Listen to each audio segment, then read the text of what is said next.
Is there an acceptable margin of error or accuracy percentage, for instance, with the chip count reading?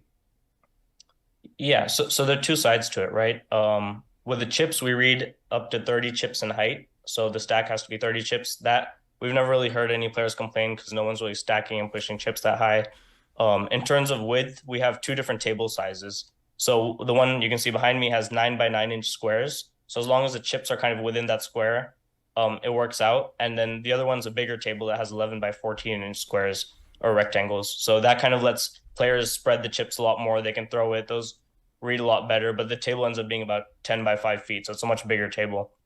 But we kind of try to design the entire circle and the entire betting line for the table so that when you throw your chips naturally, it ends up being around the area where the antenna is. Now is a bit of once in a while, every say 10 to 20 hands, maybe you throw a chip that goes a little too far, in which case the lights on the table wouldn't move to the next player because action wouldn't be complete.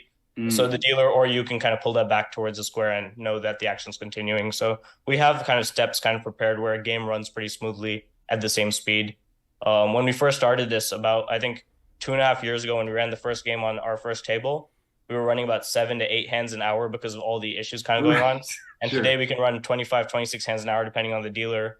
So it feels pretty smooth. We ran sit and goes for 4, 5, 6 hours where no player is kind of noticing the difference. And that's kind of what we're focused on building.